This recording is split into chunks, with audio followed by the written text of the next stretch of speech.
Today on Locked On A's and Giants, we're doing a special crossover. And if you've been listening to Locked On A's, you know what's coming. I'm trading people away. It's going to be fun. Ben Kaspick is here. We're going to have a great time. Let's get into it, you guys. You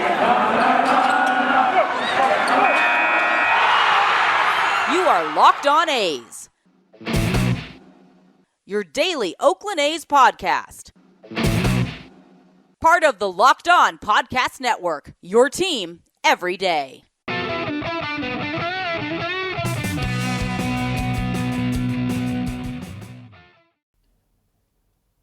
it going, A's fans and Giants fans? Welcome to episode 388 of Locked On A's.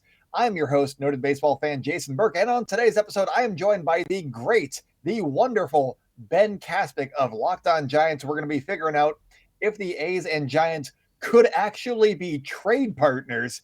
They need some pitching. The A's have the A's have a lot of guys available. So we're going to see what Ben needs, see if we can hammer out a trade. That is on the docket for today's episode. But before we get into anything, thank you so much for making Locked On A's and or Locked On Giants your first listen of the day. We are both free and available on all platforms. We're both just the managers of YouTube channels that are absolutely blowing up right now. The Bay Area knows what's going on. It's great. As for me, you can follow the Locked On A's program on social media at Locked On A's on Twitter and Instagram. I'm at @ByJasonB on Twitter. If you guys have any questions for us, please send them, because I'm going to be on paternity leave in about a month. So I want to get some episodes out for you guys. Send those to lockedonathletics@gmail.com. And Ben, how's it going? Where can people find you on the social medias and, anything else we want to plug? Hey, Jason, it's going well. Looking forward to this conversation. The Giants and A's do actually really seem to match up. And so it's going to be interesting to see what we can hammer out. The listeners can find me on social media at Ben Kaspick, just first name and last name. And that's kind of where I'm at. And of course, the show is Locked On Giants. I like it. So I guess the question that I have to ask, the Giants have a lot of holes right now in their starting rotation. Buster Posey also just retired. What is the plan for the Giants this offseason? Is it going to be they just won 107 games? They won a lot of games last year. They're probably not going to win 107 next year. But is the plan to take a slight step back, maybe win 95 and compete with the Dodgers that way? What's the target right now for the Giants this offseason? Well, yeah, I think it is the plan is to be competitive, whatever that means, just to put the best team that they can out there. To win 107 games, pretty much everything has to go right. Mm-hmm. And when I look back at season highlights, I look at all these different games that they should have lost. I mean, not to say that they were like lucky or anything like that, but just all what it takes to win 107 games is just so much perseverance and just good baseball, and it's just hard to do. I think everybody knows that. So yeah, I mean, I don't think anyone expects them to go out there and win 107 again, and like you said, with Posey retiring, opting out forever, he's hard to replace. And so that right there, I mean, if you just think about like wins above replacement or something, you're losing. Even if you have all the rest of the success that they had, you're losing 5+ wins maybe by losing Posey, and it's possibly more than that. So yeah, I mean, 95 I think would be great. If you could tell me right now that they could win 95 games in 2022, I think everybody over here would probably take that. Everyone who's being reasonable. For sure. But there are a lot of holes in that starting rotation. Kevin Gausman is signed. Is that correct? No. He is not. Okay. No. That was qualifying offer was last year. That is not this year. How many pitchers do they have in their starting rotation right now? One. What? And it's Logan Webb? Logan Webb. He was really good. So that's a nice starting point. Yeah. Are there any other holes that the Giants need to address this winter?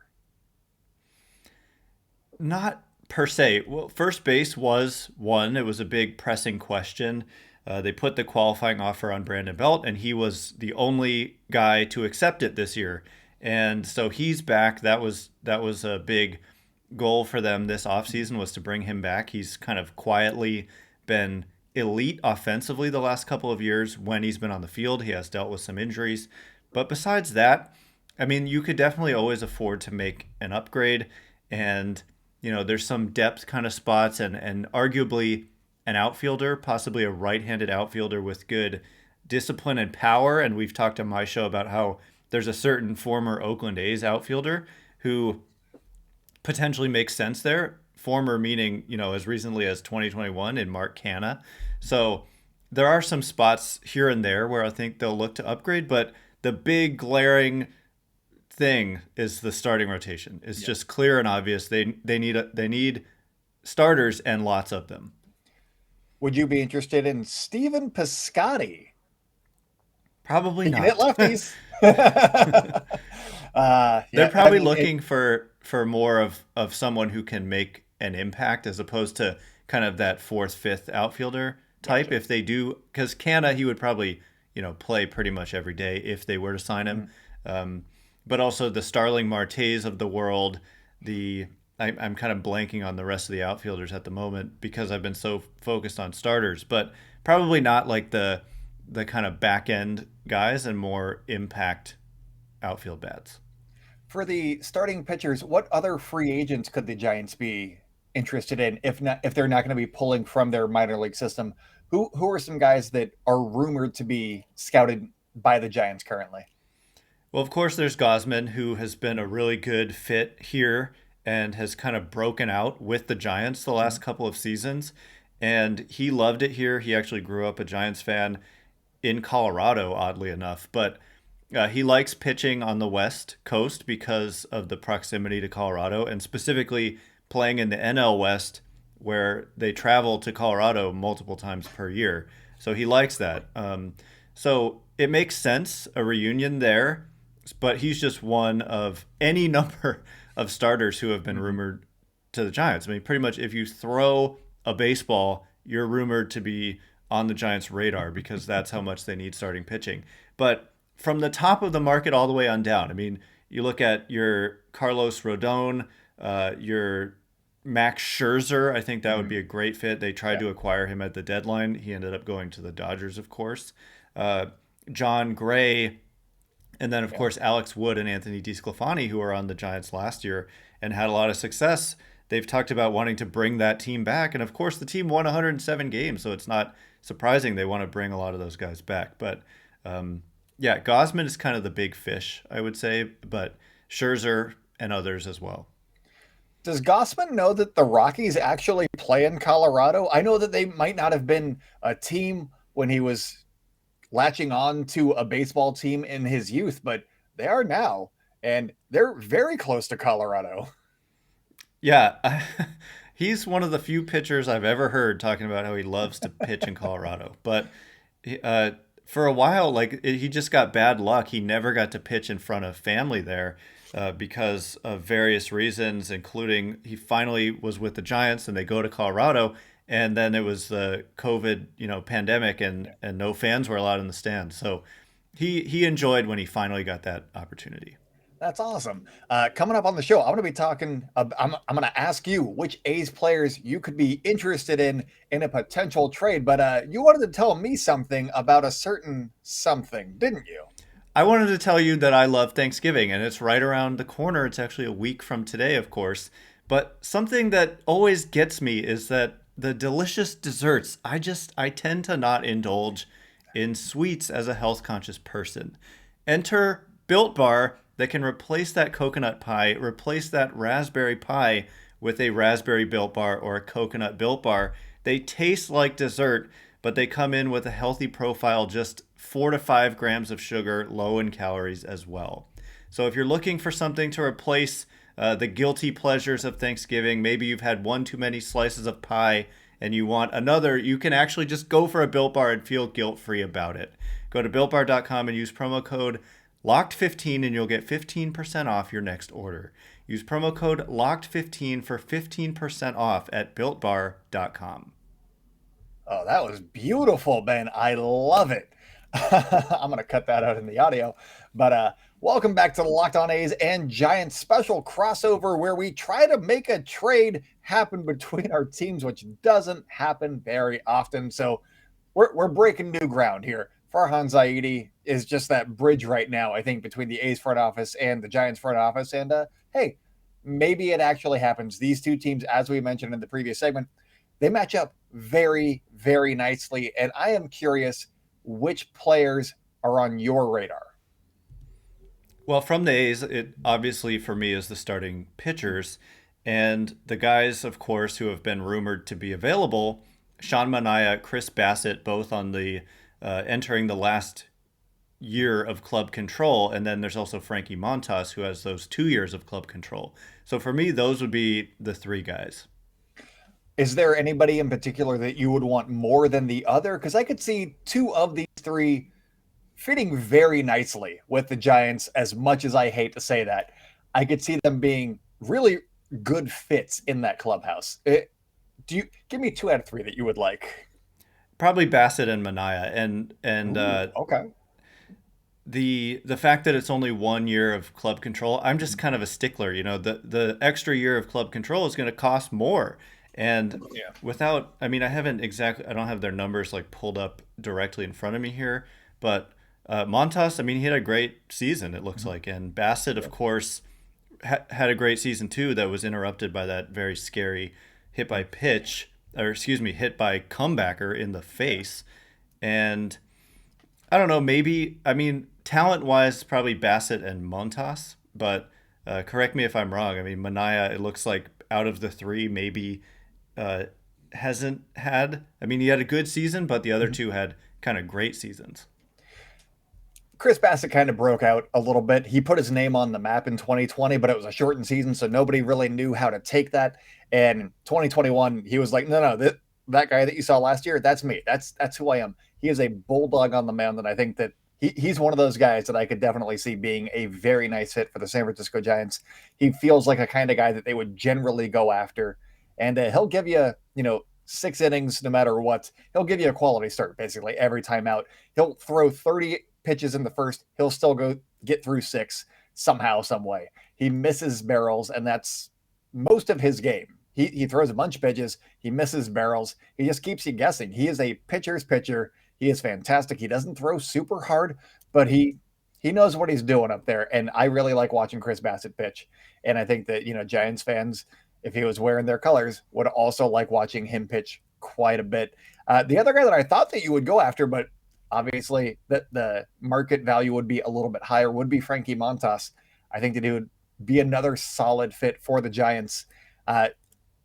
But moving on to Sean Manaea, since you're not interested in Frank. No, I'm interested. It's just it's going to cost more, right? And so I'm trying to keep my costs down if I'm giving up prospect capital in addition to having to pay the salaries, which they're very reasonable salaries. But yeah, I mean, I imagine Montas out of the three would probably cost the most given the 2 years of control. And especially after his breakout season, well, not breakout, but he stayed healthy for the entire season. There was no suspensions. He made all of his starts, and he had a 3.34 ERA, I believe, which is really, really good. And he had a couple of blow-up starts. So without you take out those blow-up starts from early on in the season, he had like a 2.84 ERA. That's really, really good stuff. And you can get 2 years of control of that guy, and that's who the A's, if they do move him, they're trying to move him at that value right there. Whereas the other two guys, 1 year of control, very solid guys, but maybe that you don't have to dip into your top. You got some good prospects. We'll talk about them here in a minute. But with Sean Manaea, he had basically a rough August, and the rough August kind of set him behind and made his overall numbers look really bad. He had a 3.84 ERA, 3.94 ERA for the season. I'm going off the top of my head. So it wasn't sterling, but he had like a 9 ERA in August. His arm, I believe, got a little tired because of coming from the 2020 season, shortened season, and then going into 2021. I think the innings caught up to him for a few starts there, but then he rebounded nicely, and overall, he had a pretty good season. He was very, very solid for the Oakland A's. He's a great guy to have in the clubhouse. I love Sean Manaea, and I hope he doesn't go to the Giants because I love him so much. And I like all these guys so much. But Sean Manaea is the one that I've always held closest to my heart. So hopefully he doesn't go there. Hopefully he ends up in like Toronto or something if the A's do in fact trade him. I would also like to watch him for one more season, but I'm not going to be holding my breath on that one. So with that in mind, is there any position player that you may be looking at, like a Chad Pinder? Maybe not a one of the corner guys, one of the Mats to add to your Brandons. Would you be going after somebody like Chad Pinder? Mo Laureano could potentially be available. Manaea could potentially be available if the A's are going full teardown. Would those guys interest you? Not really on the position player side. I was going to say Matt Olson before the Brandon Belt situation was ironed out, but because they have Belt locked up, I'm thinking if you want to really go for broke and make it a large deal, for me it would be pairing two of the pitchers together, whether it's Bassitt and Manaea or just any combination of the two. I think that's intriguing. I mean, you've got three really good starters here under very reasonable salaries. And yeah, so if you're going to package them, for me, that's how much of a need starting pitching is. The Giants literally have one starter. Like, it's pretty dire. They have to, not that they're panicking, but that's like the only focus right now. Well, in just a minute, I'm going to give you some guys that I have my eyes on in the Giants system. But first, we're back and better than ever. A new web interface for the start of the basketball season and more props, odds, and lines than ever before. BetOnline remains your number one spot for all basketball and football action this season. Head to our new updated desktop or mobile website to sign up today and receive your 50% welcome bonus on your first deposit. Just use promo code Locked On to receive your bonus. That is code Locked On. It's all caps and one word, Locked On. And that's how you get your 50% welcome bonus. From basketball, football, the NHL, boxing, UFC, right down to your favorite Vegas casino games. Don't wait to take advantage of all the amazing offers available for the 2021 season. BetOnline is the fastest and easiest way to place a bet on all of your favorite sports. And that's because BetOnline is where the game starts. All right, so with that, welcome back to the Locked On A's and Giants crossover edition, where we've established who you would like to be San Francisco Giants in 2021. And right now, I'm gonna give you an idea of who I'm eyeing, and there's some good prospects. Right? Three guys. One of them is really, really good, and you're probably going to say no, but hey, let's test the waters a little bit. And then the other two guys, I think that they're more acquirable. That's a word.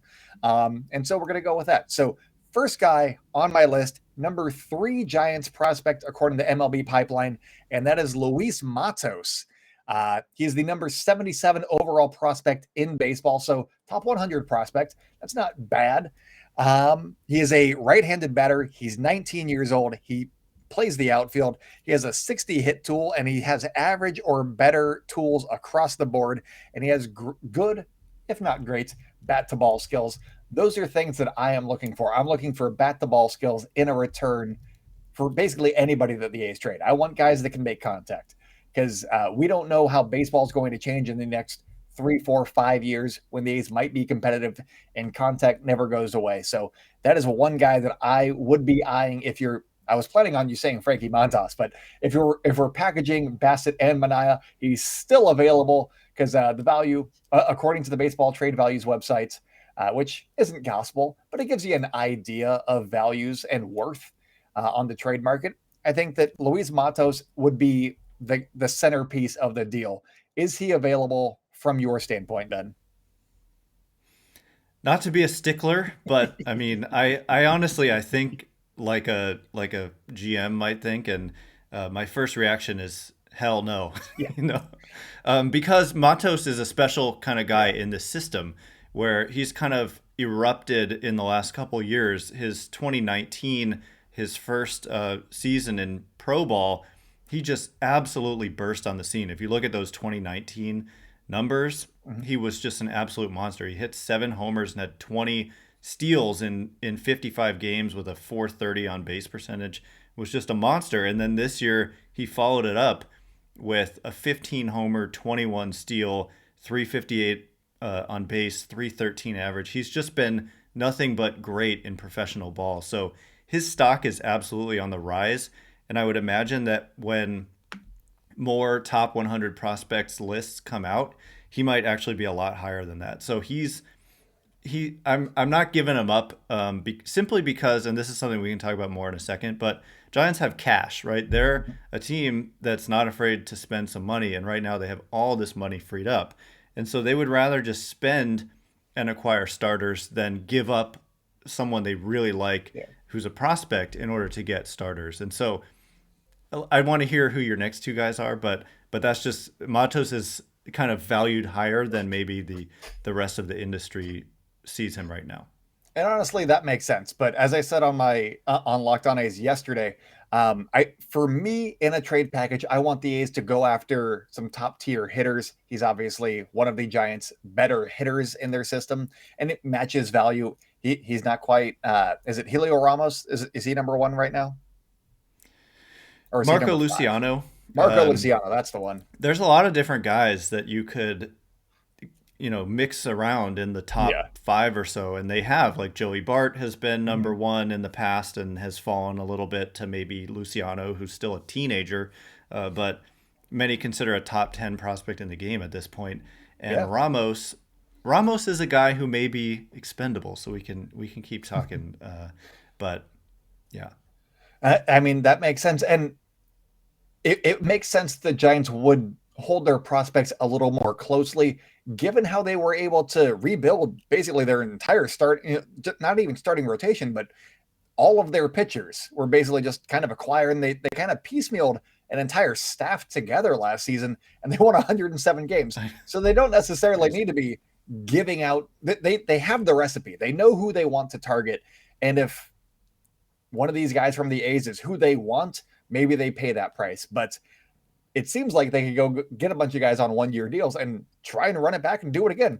As you said before, a lot of things have to go right for that to work. But I mean, it seems like they've unlocked some sort of a code in how to go ahead and just go ahead and sign guys. So it does make sense that he might not be available for me, but that's who I wanted. I don't know if we're going to actually reach a deal, but hey, here's my next two guys. Number 9 on the Giants prospect list, according to MLB Pipeline, is Jairo Palmeras. Are you familiar with Jairo Palmeras? Yeah, I mean, I don't know all that much about him, but he's definitely a name that has come up from time to time. He is a lefty bat. He's 21 years old. He also roams the outfield. He has a quick bat, good pitch recognition, and uses the whole field. I like that. He's got a little bit of pop. He can go, I think he hit 25 home runs in the minors last season. I liked it. He struck out like 28% of the time in A ball, not advanced A, but A ball. And so that might be a little bit of a red flag. But if you coupled him, I don't know, with Luis Matos, I'd be very excited about that and have him be not necessarily a flyer because he's still a highly ranked prospect, but he's got some tools, but there might be some swing and miss in his game too. I like the quick bat, and it seemed like he had some good makeup, and the Giants always have really good makeup guys. And so trading with the Giants might not be a bad idea for the A's. And then the last guy on my list would be number 24 ranked prospect, according to MLB Pipeline, Gregory Santos, who served an 80-game suspension starting in June last year for PEDs. But he has a big fastball and a big slider, and his fastball touches 98 with sink, and that's as a starter. But as a reliever, he was hitting 97 to 100 out of the bullpen, and the A's need velocity. They need guys that can throw good sliders, and it seemed like he would be one of those guys in reading up a little bit on the Giant system. So that was my trade package for Frankie Montas, but Frankie Montas is not the guy that you're going after. What prospects would you be offering over to the A's to try and get Manaea and or Chris Bassitt? Yeah, so I mean, Gregory Santos, you mentioned, that's a really interesting one because he's on the 40-man roster. They really aggressively put him on the 40-man, even though his experience, he hadn't pitched above A ball when they put him on the 40-man roster. And he debuted this season at the major league level. And it didn't go so well, but it was a 2-inning sample, so forget about that. But I mean, yeah, like you said, he was throwing 100.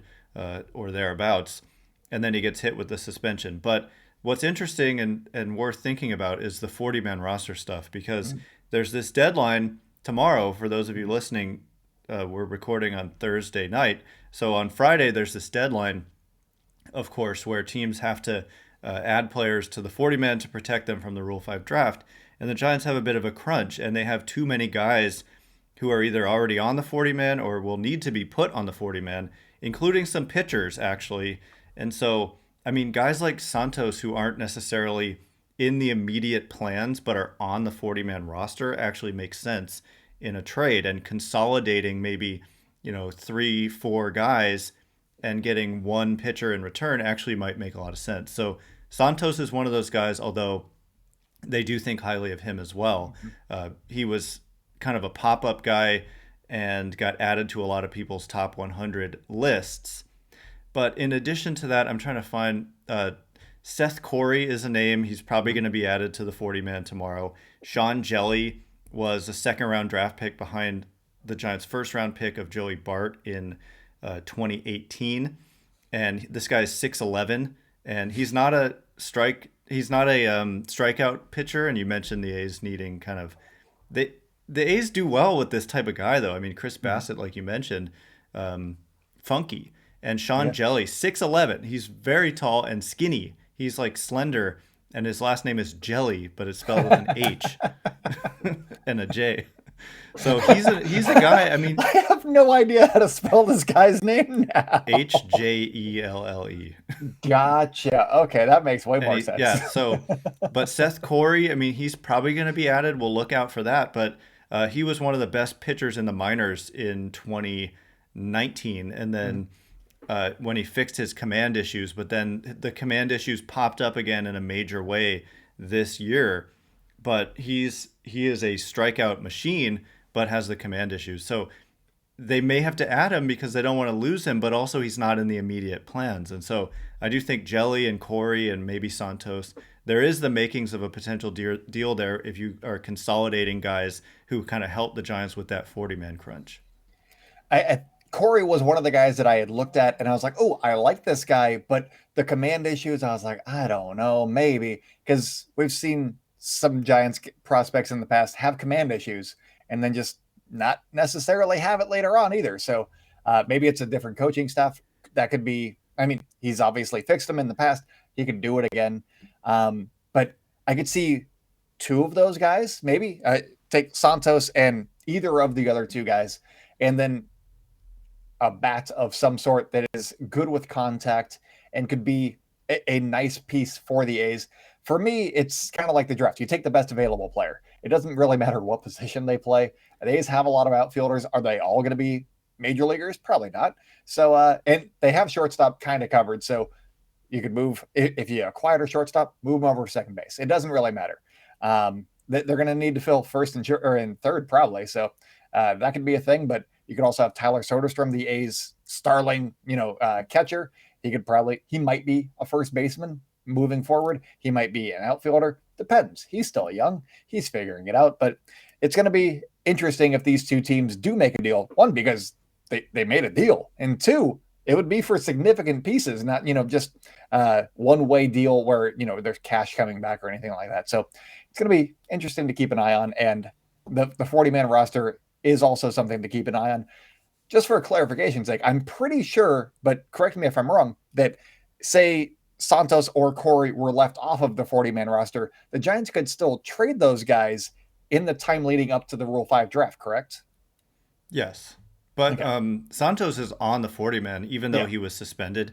They had to put him back on. So, and then one more thing I wanted to mention, I was thinking of just now, that they also have a bunch of guys who are out of minor league options on their 40-man roster who might also be in that same situation where you don't necessarily envision an immediate path to playing time, but they're on the roster and you can't option them. So they're definitely a team that could make a trade out of this kind of crunch that they're in. Some of those players include Tyler Beede, a former first-round pick who has looked really good at times recently, had Tommy John in 2020, so he's back and ready to go again. Mauricio Dubon and a bunch of others as well. So there's definitely the potential for a deal there given that situation. I think my only pushback would be with the A's if they're going to be entering a full rebuild as we're kind of expecting right now. I don't know that they'd want guys that are out of options that they need to keep on the on in the big leagues. They'd probably want a little bit more flexibility, so they may be better suited for a team that's closer to contention and not necessarily starting a rebuild. Would be the only pushback. But I know those names. I'm very intrigued by them. I just don't know if they necessarily fit with where the A's are headed. But it also might not matter if they're going to try and stink for a few years. So there's all that. But that is all that we got for you guys today. Thank you so much for making the Locked On A's and or Locked On Giants your first listen of the day. Now go make Sully and Locked On MLB your next listen of the day, because Sully does a great job over at Locked On MLB, and his podcast is also free and available wherever you get our podcasts on all platforms. Ben, one more time, where can the people find you? Locked On Giants everywhere you get your podcast and on YouTube. Of course, it's the baseball version. Don't be fooled by that Locked On Giants football. Apparently they exist too. But anyway, also on social media, we have a show account and my personal account at Ben Kaspick. And for one more time for myself, you can find the show at Locked On A's on Twitter and Instagram and wherever you like to hear podcasts, especially YouTube.